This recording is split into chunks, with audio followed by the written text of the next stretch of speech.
Bonjour, c'est Laurent Gérard avec ma voix. Je suis sur le mensuel, c'est marqué dessus.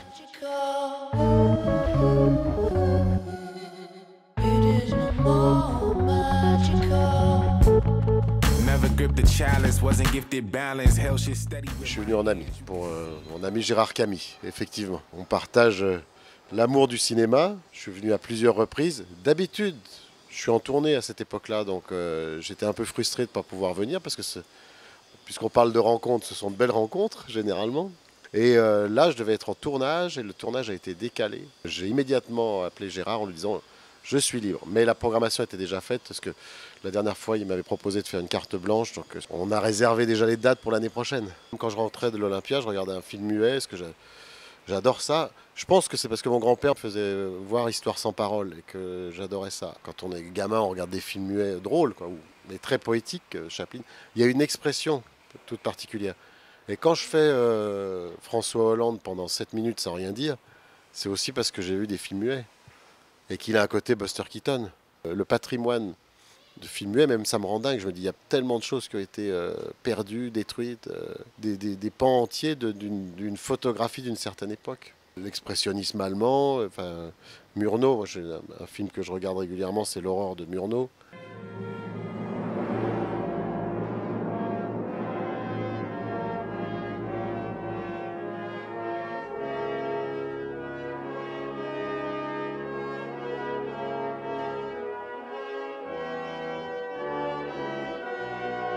Un film sublimissime.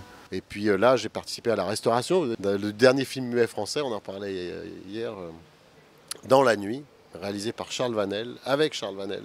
Le seul film qui est tourné Charles Vanel, mais qui n'a pas eu de succès parce que il est sorti au moment où le parlant arrivait. Et nous, on le ressort. Voilà.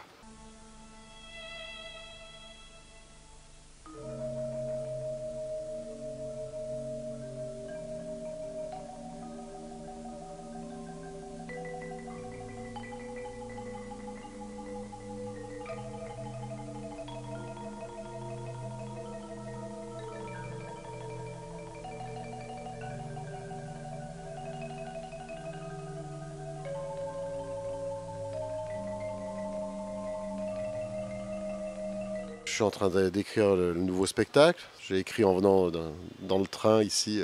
J'ai profité des 4 heures de train pour écrire des nouvelles bêtises. Oui, il faut se renouveler. Et puis j'ai eu un big band, donc j'ai eu 20 musiciens. Là, j'ai eu un décor. Il y avait un décor. Il y avait, voilà, je change. Il ne faut pas essayer de proposer des choses différentes.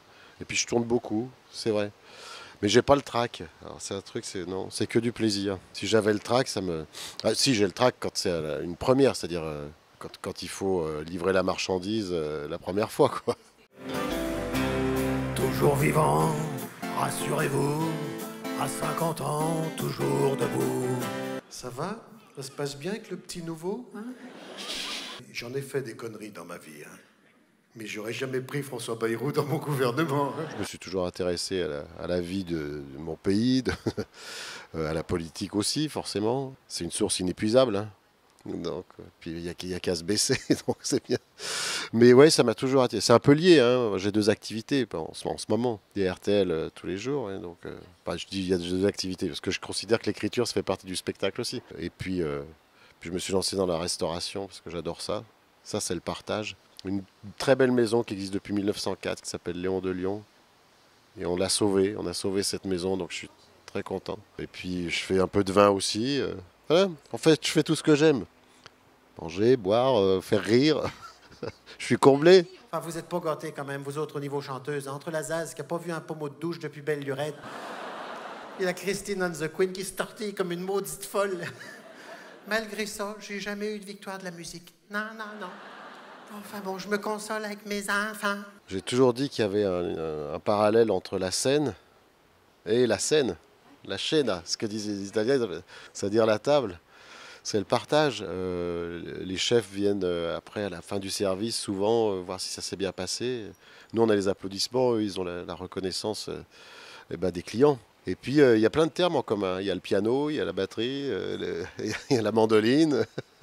C'est pour ça que mon prochain spectacle, le décor, ce sera un restaurant. On est associé au groupe Bocuse pour les restaurants et le directeur des événements chez Bocuse, avec qui on a travaillé pour remettre à flot les restaurants qu'on avait acquis. Il me dit, bah, dites donc, vous allez avoir des sketchs à faire. Mais je dis, mais c'est ça le truc, il faut faire quelque chose. Tout se passe dans les restaurants, sur la restauration. Il peut y avoir une télé, il y aura un jukebox, il y aura un bar, il y a une table, il y a des gens qui viennent, il y a les cuisines. Donc la thématique, je l'ai. Maintenant, il faut que j'écrive les sketchs. Mais ça vient parce qu'il y a tellement de termes aussi en commun avec la politique, il y a les casseroles. Le dernier, il s'appelait Sans modération. On vit une époque où il faut toujours se contenir, faire attention à ce qu'on dit. Et le prochain, ça va s'appeler Laurent Gérard se met à table. Ce qui me pose le plus de problèmes, c'est René Charles. C'est un homme maintenant, il est pubère. L'autre jour, je suis rentré dans sa piole qui sent mauvais la chaussette, là. Il était en train de se tirer sur l'élastique devant le poster de Rihanna. Je lui dis, René Charles, c'est pas bien de s'astiquer devant la concurrence. J'ai une oreille musicale. J'ai pas fait de solfège ni quoi que ce soit, mais j'ai l'oreille musicale. Je repère les fausses notes. On s'en rend compte assez rapidement parce que mon père m'avait enregistré quand j'avais 5 ans et c'est vrai qu'il y a déjà des bases. Alors je suis fils unique, peut-être que je me concentrais tout seul sur on se crée des univers. On se concentre aussi sur certaines choses, c'est-à-dire la musique c'est important. Ça fait partie de ma vie aussi, donc c'est pour ça que j'ai des musiciens. C'est inconcevable de travailler sur bande. Et puis après, je faisais des spectacles à la fin de l'année au collège. Puis j'ai eu peur quand j'ai dit si ma voix mue. Mais en fait non, parce que les imitateurs ont une particularité, c'est qu'ils ont des cordes vocales asymétriques, légèrement décalées comme ça. Et puis j'ai un larynx de contorsionniste, quoi. Donc voilà.